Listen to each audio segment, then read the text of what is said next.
So this video is about the Earned Income Tax Credit. The Earned Income Tax Credit, or the EITC, gets a lot of attention at tax time. But what exactly is it? It's a credit, a way for the government to help low-income workers make ends meet. The credit is claimed on your tax return to pay or help pay the tax due. Whatever is left over is refunded to the taxpayer. Because the credit can be over $6,000, there are some people who prepare taxes in order to wrongfully access these funds. Sometimes they make up information to get a higher amount for a refund, and then they deposit that refund into their own bank accounts. The Earned Income Credit is available to taxpayers who do not have qualifying children in their households. However, their maximum credit is only $510. To claim the Earned Income Credit without qualifying children, the taxpayer must be between the ages of 25 and 65, not be someone else's dependent, be a U.S. citizen or U.S. resident all year, have a Social Security number, and have lived in the United States for more than half the year. Their income must be less than $14,880 for a single filer, and they cannot file using married filing separately as their filing status. Just as a reminder, married taxpayers live together for more than half the year and are not separated for the last half of the year. They must use married filing joint or married filing separate filing status. This table shows how the amount of Earned Income Credit relates to filing status, income, and the number of qualifying children in the household. For example, compare the dark blue line and the dark purple line, the tallest and third tallest lines on the graph.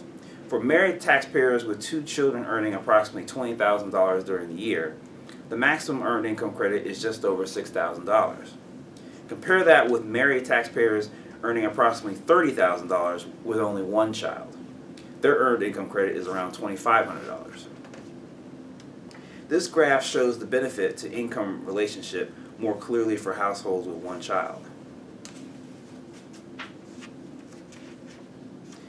The maximum income credit is around $6,200 for a family with 3 children. As the graph showed, depending on income, it could be less. To claim the Earned Income Credit, a taxpayer must meet all criteria set by the IRS.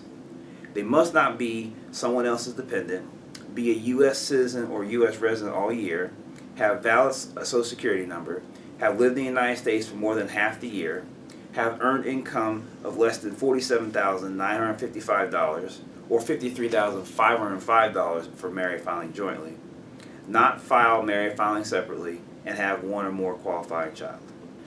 For the qualifying child test, there are 4 requirements: age, relationship, residency, and joint return.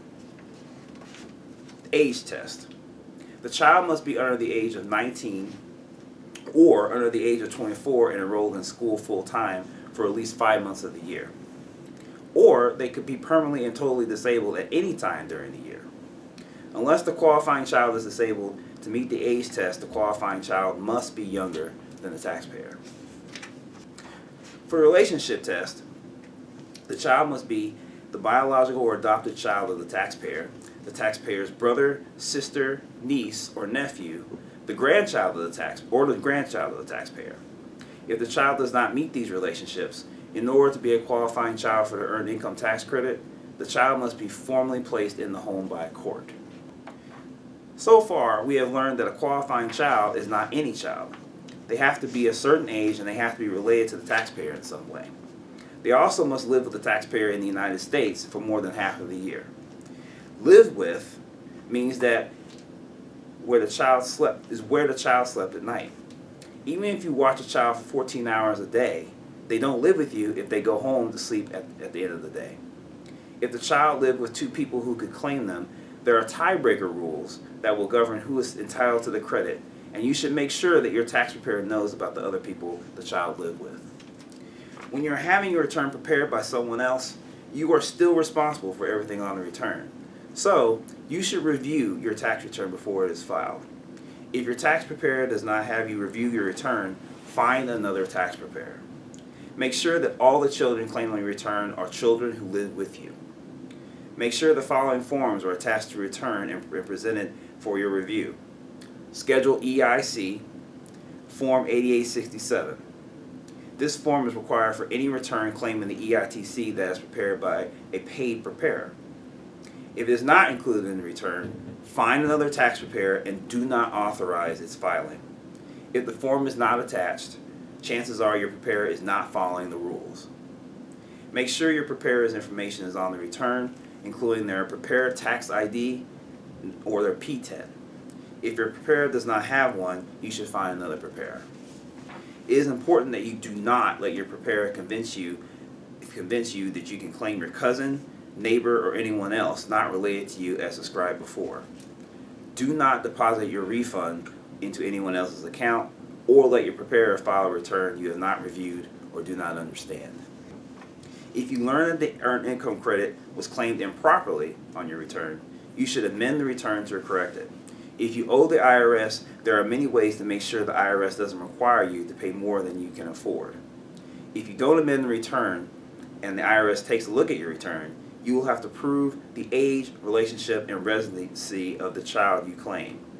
If you're unable to do so, the IRS will require you to pay the refund you received back to them and maybe some additional tax.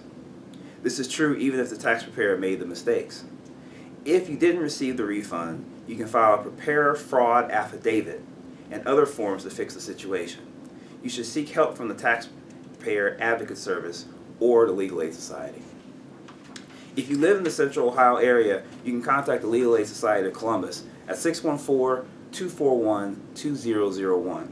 If you live outside the Central Ohio area, you can find your local low-income taxpayer clinic by searching irs.gov for an LITC.